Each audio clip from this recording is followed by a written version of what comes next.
58 BC. 8 Roman legions march into Gaul under one of the most ruthless commanders in human history. 80,000 men, under iron discipline.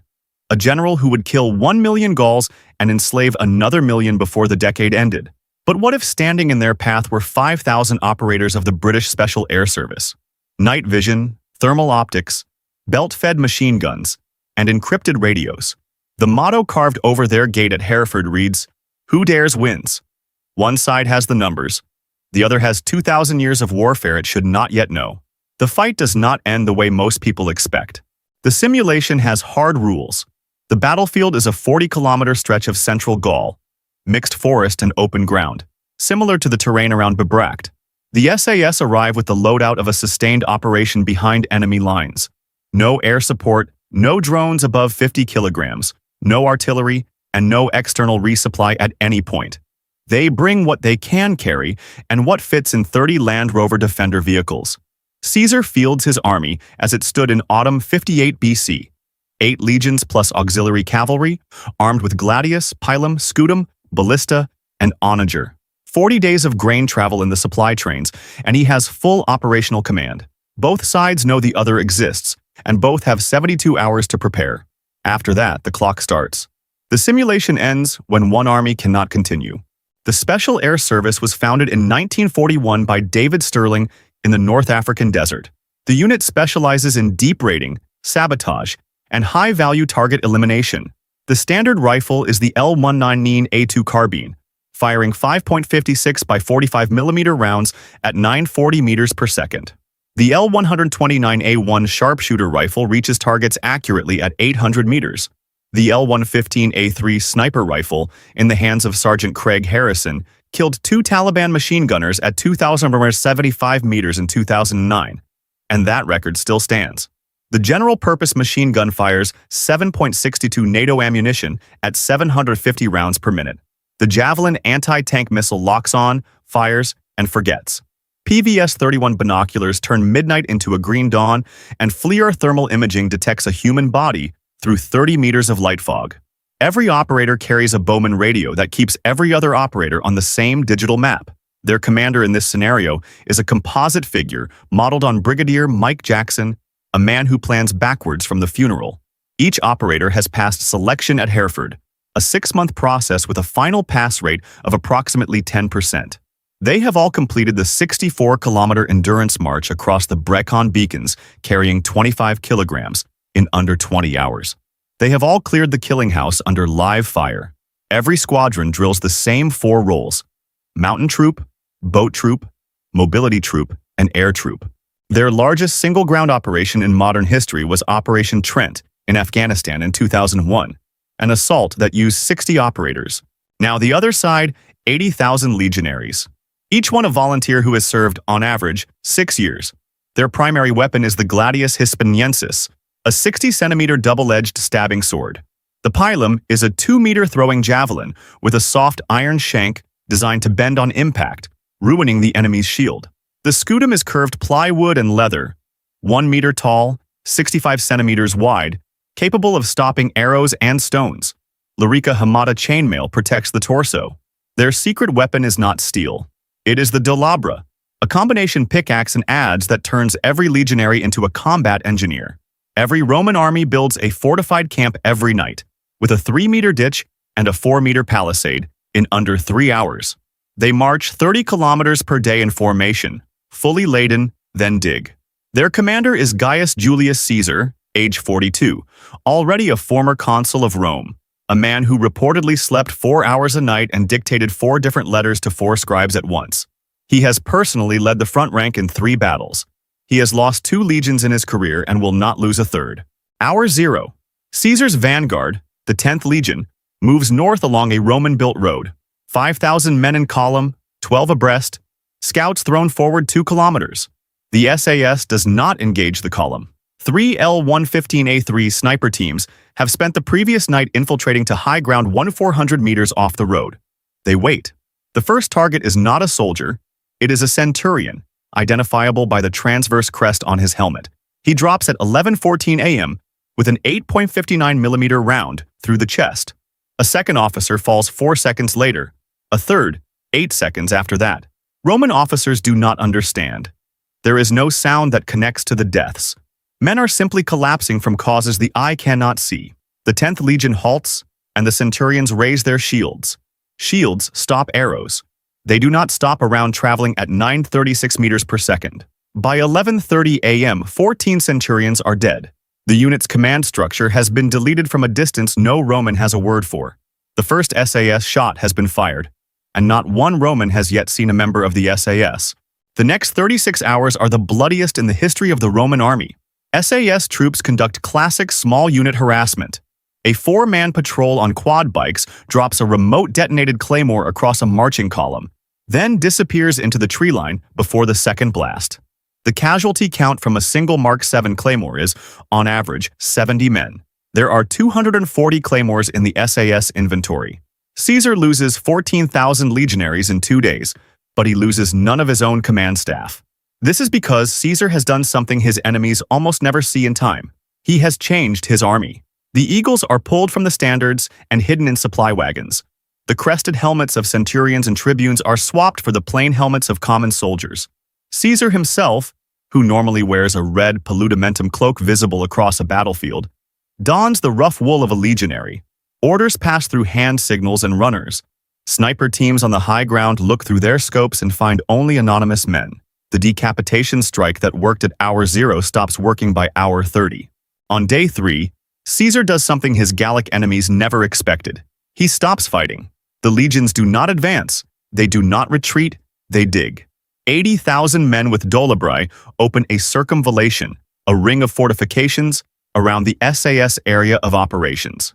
Within 4 days, the SAS finds itself inside a 32-kilometer perimeter of ditch, palisade, and watchtower. Caesar has used this technique once before. At the siege of Alesia in 52 BC, he encircled 80,000 Gauls in a near-identical situation, with 250,000 Gallic reinforcements pressing at his back. He won that one. The SAS attempts to break the perimeter at night. Night vision turns the darkness into daylight in shades of green. Operators move silently between the palisades and use blades on sentries with the speed of a tradecraft refined over 80 years. 300 legionaries die in a single night, leaving 79,500. Caesar reinforces the watchtowers in pairs, then in 4s, then in 8s. Every breakthrough widens the perimeter Caesar must hold. None of them shrinks it. By day 6, Caesar adds a second inner ring. This is contravallation, the same technique used at Alesia. The first ring keeps the SAS in. The second ring keeps any potential rescue out. The SAS has no rescue coming. The second ring is built anyway, because Caesar is teaching his army a lesson in the discipline of fortification. Roman Scorpio bolt throwers are mounted at every 4th tower, with a range of 400 meters and a steel bolt that penetrates a Land Rover door. Onagers are sighted at every kilometer, lobbing 30-kilogram stones in indirect fire over the trees. None of these weapons need to hit anything specific. They need to be everywhere, all the time, and they are. By day 8, the SAS faces a problem no Roman has ever inflicted on a modern unit. They are running out of bullets. A standard SAS combat load is 210 rounds of 5.56 per rifleman. Across the squadron, including reserves carried in the Land Rovers, the count is approximately 2.4 million rounds for 5,000 men. It sounds like a lot, but it is not. By day 8, the average operator has fired 200 rounds per day to keep the Romans at distance. The math is unforgiving. The Barrett sniper rifles, 8 of them, have fired through almost all of their 1,200 dedicated .50 BMG rounds. The Javelin missile launchers, originally 24 in the inventory, have all been spent, mostly on ballistae, and onager Caesar deploys at the perimeter. Diesel for the Land Rovers stands at 40%. The 30 GPMGs still function, but belt-fed fire is now rationed to defensive emergencies only. Water is rationed to 1.5 liters per man per day. Caesar's supply trains arrive every 4th day from the Rhone Valley, and his grain stores have not budged. Day 10. Caesar begins his own night operations. He selects 2,000 of his fastest velites, the light skirmishers, and sends them in groups of 40 against the SAS perimeter every night between midnight and 4 a.m. They carry no metal armor, no shields, only torches that they throw and run from. They die in large numbers, and they are intended to die in large numbers. Each torch lights a target the SAS must engage, and each engagement consumes ammunition the SAS cannot replace. Caesar is trading lives for bullets, and his ledger has more lives than the SAS ledger has bullets. By day 11, the average operator has 90 rounds remaining. Day 12. The SAS commander makes a decision the Roman army has never had to defend against. The objective is no longer the legions. The objective is one man. A two-troop element of 32 operators is selected for what the briefing calls Operation Crassus, named after the Roman general killed in Parthia. The mission is the elimination of Gaius Julius Caesar. The intelligence problem is solved by patience. For 5 consecutive nights, 4-man observation teams have lain motionless in scrub at the edge of the Roman camp, flyer thermal cameras on tripods, recording the movement of every man who enters the praetorium tent at the camp's center. They cross-reference with body language. They look for the man whom others lean toward, whom others wait on. They find him on the 6th night.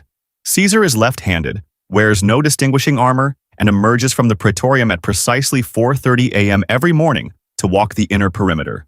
The SAS has him. Day 15, 4:27 a.m. 2 L-115A3 sniper teams are in position 100 meters from the praetorium. On a wooded ridge the Romans cleared only the previous afternoon, and not far enough. A diversionary charge detonates against the east wall of the camp. 3,000 legionaries rise from their sleeping rolls and move toward the breach. Caesar emerges from his tent, wearing the rough wool of a common soldier with no helmet. The man turns east toward the explosion. The first round leaves the muzzle at 936 meters per second. It is in his chest in 1.2 seconds. A second round is already in flight when the first lands. The figure identified as Caesar collapses into the dust. 2 more men in nearby tents collapse in the next 8 seconds. The Roman camp erupts. By 4:40 a.m., the SAS sniper teams have exfiltrated under cover of GPMG suppressing fire. They believe they have killed Gaius Julius Caesar. At 6:00 a.m., the SAS observation teams report something that breaks the after-action report.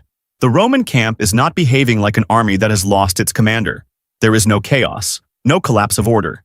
There is instead the orderly assumption of command by a man named Titus Labienus, Caesar's most senior legate, who has led independent forces in 3 previous campaigns. The body in the rough wool is buried with full honors at dawn, but the body buried with greater honors at midday is buried in a red paludamentum cloak. The man in the wool, it emerges from later Roman accounts, was a slave named Hesperus, chosen for his height and used for exactly this purpose. The real Caesar walks the camp at 9:00 a.m., very much alive. The circumvallation continues, and Roman soldiers begin to laugh from the watchtowers. Day 20. The SAS has 38% of its starting ammunition, 12% of its diesel, and is down to 4,700 effectives. 300 operators have died, mostly to massed Scorpio bolts fired from the perimeter towers at night. Caesar has lost 38,000 men. He still commands 42,000. He still has 32 days of grain. The math has not changed. The math has never changed. On day 21, the SAS commander orders the destruction of all sensitive equipment, radios, optics, intelligence files, and a coordinated breakout to the south. They achieve it. They lose another 1,400 men in the breakout itself, most to volleys of pilum thrown at close range as they punch through the palisade. The 300 survivors disappear into the massive central with what they can carry on their backs. Caesar does not pursue. He has won. He returns to Rome and writes one line into the commentary. He encountered the strange foreigners, defeated them in a siege of 21 days, and the gods, as ever, favored Rome. The Special Air Service is the most effective small-unit ground force in modern military history. In an open engagement of unlimited supply, 5,000 operators with modern weapons kill 80,000 legionaries every time. That is not what this experiment tested. This experiment tested 5,000 operators against one general who understood, before anyone shot at him, that the way to defeat an enemy with superior firepower is not to attack the firepower. It is to attack the supply line, the morale, and the clock. Caesar did not have to win the battle. He had to outlast it. Special forces are built to win the impossible fight and then go home. In Gaul in 58 BC, there was no home to go to.